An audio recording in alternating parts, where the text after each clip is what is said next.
Lancé depuis Kourou le 25 décembre dernier, le télescope spatial James Webb va sans doute révolutionner l'astrophysique.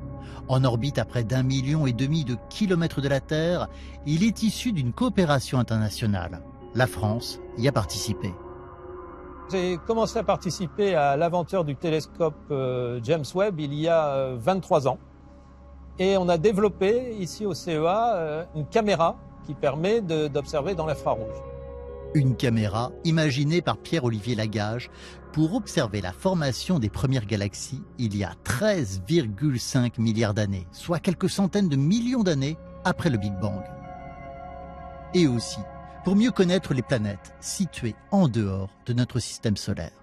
Donc là, tu as toutes les planètes C'est ça, trappistes, donc là on a toutes les planètes de système trappiste, on a aussi les planètes de notre système solaire en comparaison. Donc on est vraiment très très proche de la taille de la Terre. Et donc là-dedans, on a E, F et G qui sont 3 planètes habitables.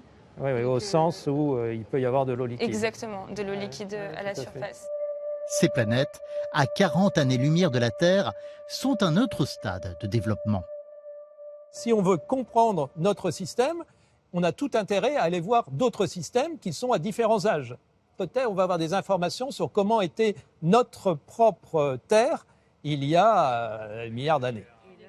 Pour Pierre-Olivier Lagage et son équipe de jeunes chercheurs, l'étude poussée des exoplanètes devrait permettre de franchir un nouveau cap. On va être capable de caractériser pour la première fois des planètes qui sont rocheuses et qui ont à peu près la même taille que la Terre.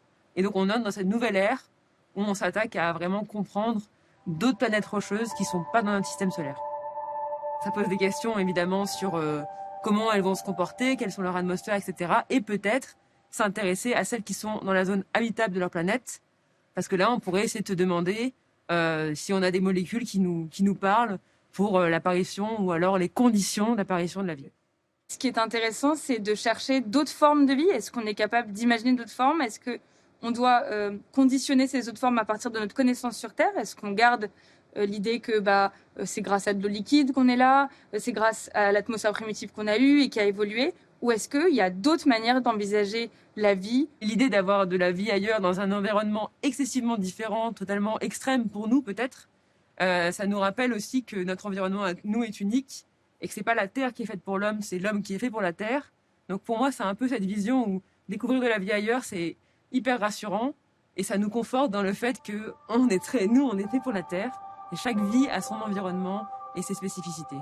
Avec une durée de vie optimale de 20 ans, le télescope James Webb permettra peut-être de trouver des traces de vie lointaine.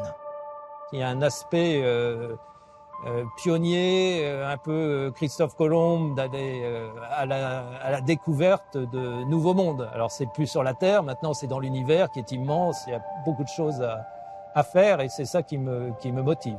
Aller voir dans des zones défrichées, des zones dans l'univers où personne n'a été voir.